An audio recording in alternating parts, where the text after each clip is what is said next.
right now it is time to bring in Ruth Epstein, who covers our area for the Republican-American, and you can find her stories, of course, in the paper and also at rap-am.com.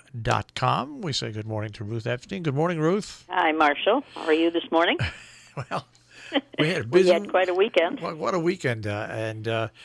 For people that don't know, when stories break, you get them in bits and pieces, and it involves a lot of work. But I guess really the lead story, and I think, Ruth, one of the great things that has come out of this is that meeting that Maria Horn set up with all the representatives basically from our towns and the institutions that were affected. And then that night they came out with a joint statement. That is just amazing. Yeah.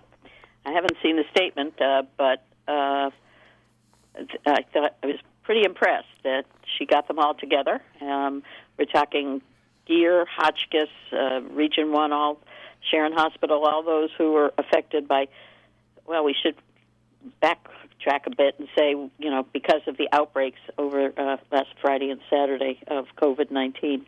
But got them all together and discussed all the issues.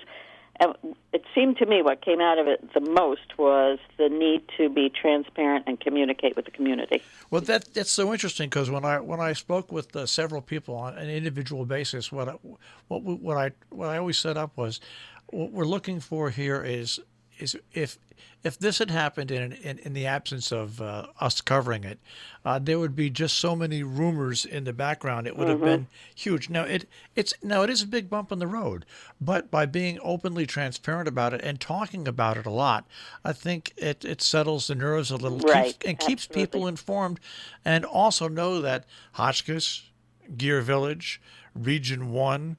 The selectmen in the towns that are involved, the Sharon Hospital, they're all being as transparent, as forthcoming as they can be with all the HIPAA laws and everything like that. I thought it should put the population at ease that they're concerned. Exactly. Allay some fears and so the rumor mill doesn't start, because you and I both know if people don't know, then the rumors start going, and it's always worse than the reality. So much better to put it out there and tell people what's going on. So we know that some students at Hotchkiss have tested positive. We also know that Gear had a surge, and up to that time, Gear had been there were no cases all through the spring and summer, and all of a sudden that happened. So they are monitoring and testing everybody there. And it's clear that it's at Gear Village at the lodge and not in the nursing home. Yes. We might have make that clear. And as we say, we will, as long as they keep us informed, we will keep the public informed. And we should say that for those that have people that live and residents at Gear Village, they are really they have locked down nice and tight. They keep the residents separate now, and because they did testing, they found out about this, and that's, I think, people look at testing the wrong way. Testing is for cases exactly like this. When you keep testing and you find out, oh my gosh, COVID has entered a certain portion in your building, that's where you use testing. Of course. Yeah. I mean, the idea that you shouldn't test because you're going to find that people have the disease is ridiculous. You have to test, and that in turn keeps the rest of the population safe and aware of what's happening. And the staff at all these places as well. So a job well done by everybody, and for the selectmen also to be involved in this, the way Maria put it together. And it looks like now that I think they'll loosely be meeting and talking about this until this crisis is over, which is just another super big benefit of that meeting. Good. That's great. All right, with that being said. Wow, and you and I were on it this weekend. And I've got to say, Marshall, it's nice to work together on that. It really helped. Well, what's great, we also cross-reference and find out and get the story right from where it comes from, because we have different sources sometimes. That's exactly right. Yeah. Okay, we're also dealing with two big affordable housing projects that are before planning and zoning, both in Salisbury and Falls Village. The Falls Village one held its last session this past week, and now it goes to Planning and Zoning for deliberation. This is the one that's River Road Homes in the Lime Rock Station section, and the one in Salisbury is at Holly Block, and that next session is on November 9th. But as could be predicted, it's brought out a lot of controversy in both cases, and we know from the past that always happens, and we will be again on that and covering it and keeping everybody aware of what's happening there. Well, what's interesting in these different representations about what's going on. By the way, Planning and Zoning has their public hearing Wednesday. I think it's at. When's it coming up? That meeting? Thursday. Yeah. Oh well. Thursday is the Falls Village Planning and Zoning Commission meeting. Thursday is that meeting. That is coming up. Yeah. But what's interesting is you get to see in Salisbury the building that they want to put up.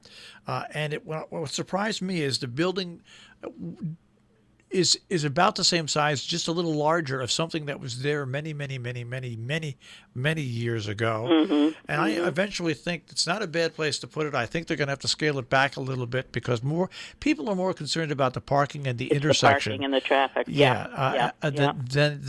Than actually having the building there. I think they'd like it sized down a little bit. And in Falls Village, it'll be very interesting to see how Planning and Zoning handles it as well. Yeah. Two very different looking projects, but just so interesting listening to the back and forth on these. We also had the opening of the new transfer station in Salisbury for Salisbury and Sharon. It's quite a state-of-the-art facility, and I think the opening went very smoothly, and there's greeters, as we said last week, at the gate to help people, and there are pamphlets, and Barbara Bedegal was there talking about recycling. They are giving as much education and information as possible, and I think it's going to work out just fine. Have you seen it, Marshall? I have not been up to it yet, but what I'm going to appreciate is the fact that when I drive by where the old things is, Jane, I don't have to worry anymore about cars pulling out.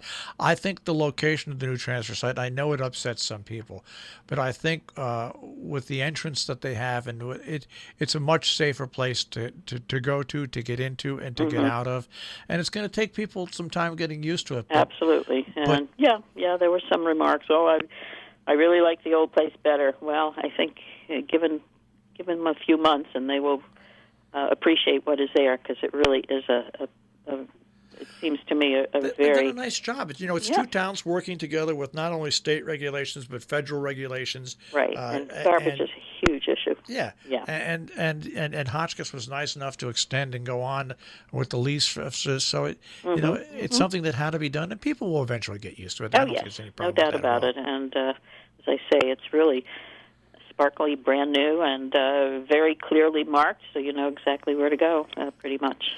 And what a view! What a view! The view Really? is unbelievable. I've got to get an award for the best view of a transfer station. Really, honest to gosh.